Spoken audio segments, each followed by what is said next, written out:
नमस्कार दोस्तों, मैं अर्जुन आपका स्वागत करता हूँ स्टे बाय अर्जुन के यूट्यूब चैनल में। तो दोस्तों आज की हमारी क्लास है भूगोल की। आज हमारी पहली क्लास है, तो दोस्तों वीडियो को अंत तक जरूर देखना ताकि सभी क्वेश्चन जो आपको आसानी से याद हो जाएं। साथ ही दोस्तों अगर आप हमारे चैनल पर पहली बार आएँ तो हमारे चैनल को भी सब्सक्राइब कर लीजिएगा। साथ ही बेल आइकन को प्रेस कर लीजिएगा ताकि हमारे आने वाले वीडियो का नोटिफिकेशन आप तक पहुँचता रहे। तो चलिए दोस्तों वीडियो को स्टार्ट करते हैं। तो आज की हमारी क्लास है भूगोल के बारे में। भूगोल यानी ज्योग्राफी। दोस्तों भूगोल यानी ज्योग्राफी को जो है दो भागों में डिवाइड किया गया है, भारत का भूगोल और विश्व का भूगोल। तो दोस्तों सबसे पहले जो है हम भारत के भूगोल के बारे में जानेंगे कि इसमें जो है हमको क्या क्या पढ़ना है। भारत का भूगोल। दोस्तों भारत के भूगोल में हम कवर करने वाले हैं भारत की सामान्य जानकारी, भारत के पर्वत पठार, भारत की नदियाँ, भारत की मृदाएँ यानी मिट्टी, भारत की वनस्पति, भारत की जलवायु, जनगणना 2011, भारत की जनजातियाँ, भारत के खनिज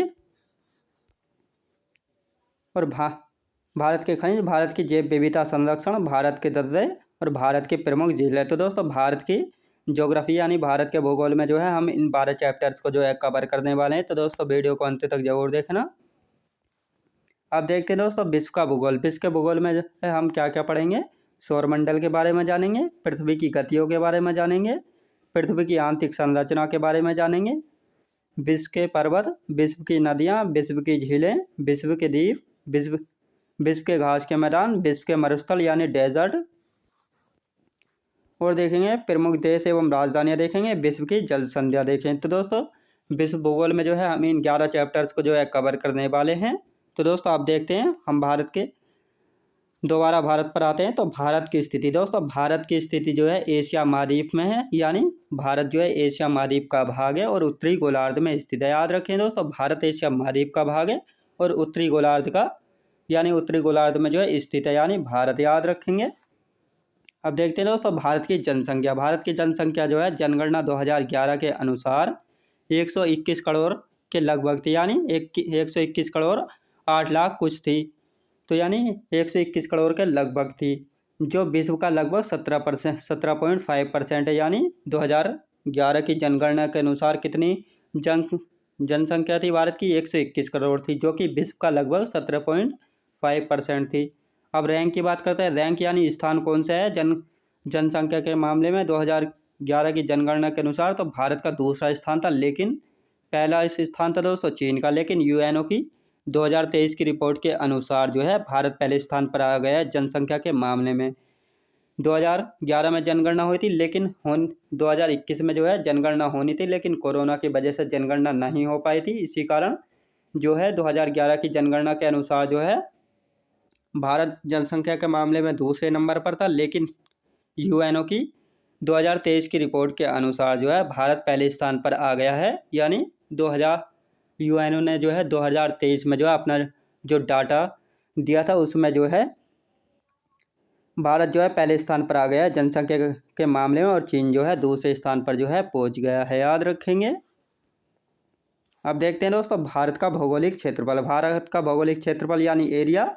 तो भारत का भौगोलिक क्षेत्रफल यानी एरिया कितना है? 32,87,263 वर्ग किलोमीटर, जो कि विश्व का जो है 2.4% है। यानी भारत का जो क्षेत्रफल है वह जो है विश्व का कुल 2.4% है।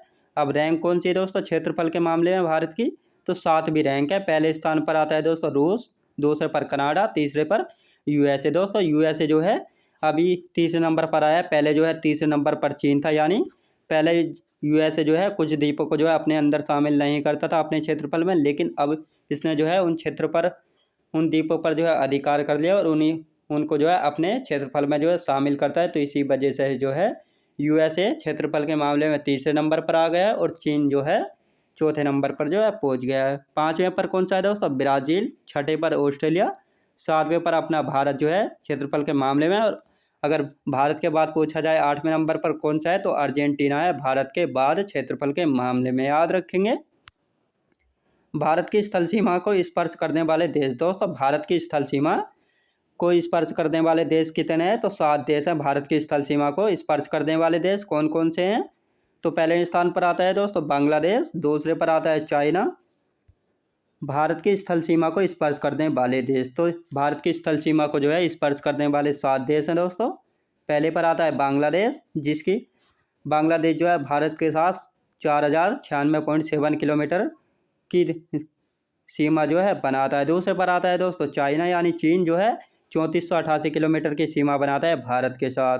तीसरे पर आता है पाकिस्तान, पाकिस्तान भारत के साथ 3323 किलोमीटर की सीमा बनाता है। चौथे पर आता है नेपाल दोस्तों, नेपाल जो है 1751 किलोमीटर की सीमा साझा करता है भारत के साथ। पाँच आता है दोस्तों म्यांमार, म्यांमार जो है 1643 किलोमीटर की सीमा जो है बनाता है किसके साथ, भारत के साथ। छठे पर आता है दोस्तों भूटान, भूटान जो है 699 किलोमीटर की सीमा बनाता है भारत के साथ। और सातवें नंबर पर आता है अफगानिस्तान, जो कि 106 किलोमीटर की सीमा बनाता है किसके साथ, भारत के साथ। यानी ऐसा कौन सा देश है जो कि भारत के साथ जो है सबसे कम सीमा बनाता है, तो अफगानिस्तान है। 106 किलोमीटर की सीमा जो है बनाता है अफगानिस्तान किसके साथ दोस्तों, भारत के साथ। तो ये 7 देश ऐसे हैं जो कि भारत की स्थलीय सीमा के साथ लगते हैं, और 2 देश ऐसे हैं श्रीलंका और मालदीव, जो कि जलीय सीमा के साथ जो है लगते हैं, याद रखेंगे। अब देखते हैं दोस्तों भारत के साथ सबसे लंबी स्थलीय सीमा वाले देश, यानी भारत के साथ जो है स्थलीय सीमा साझा करने वाले सबसे बड़े देश कौन से, यानी सबसे लंबी स्थलीय सीमा साझा करने वाले देश कौन से। तो दोस्तों 2 देश हैं। पहला है बांग्लादेश, जो कि 4096.7 किलोमीटर की सीमा की लंबाई है किसकी, बांग्लादेश की, जो कि भारत के साथ जो है साझा करता है।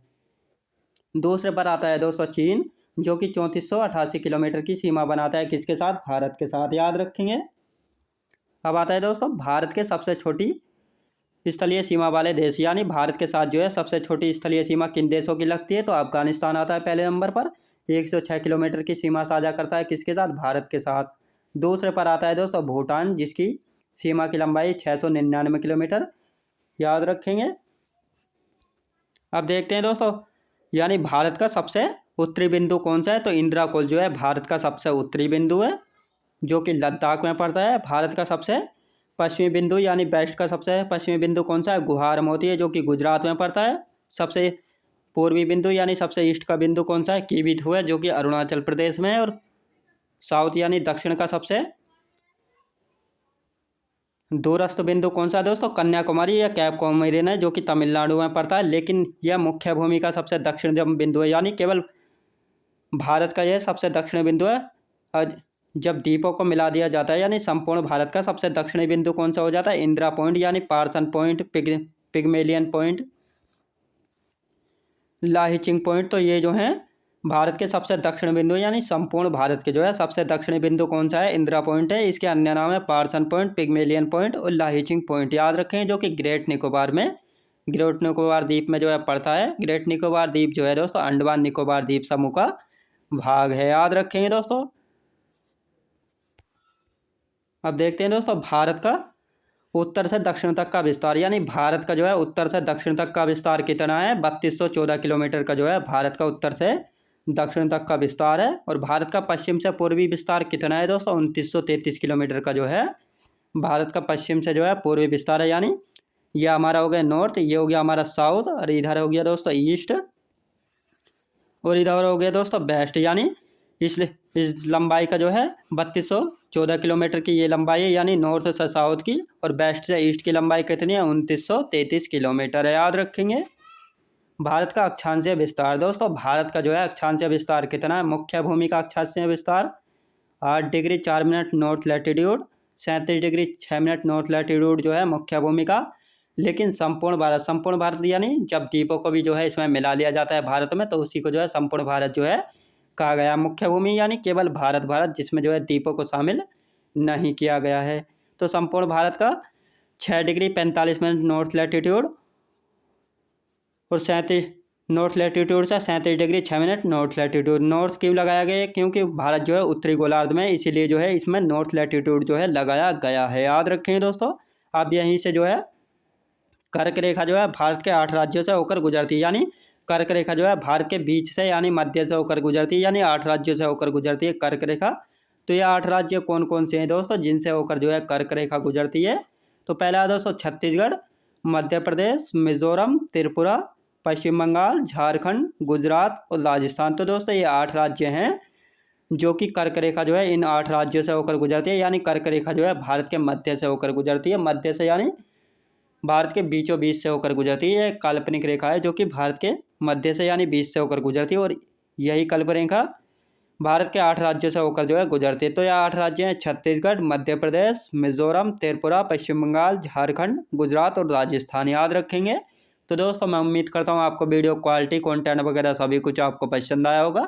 पसंद आया तो लाइक शेयर और सब्सक्राइब करना बिल्कुल भी ना भूलें। साथ ही दोस्तों अगर आप हमारे चैनल पर पहली बार आए तो हमारे चैनल को भी सब्सक्राइब कर लीजिएगा, साथ ही बेल आइकन को प्रेस कर लीजिएगा ताकि हमारे आने वाले वीडियो का नोटिफिकेशन आप तक पहुंचता रहे। चलिए दोस्तों मिलते हैं नेक्स्ट वीडियोज़ में।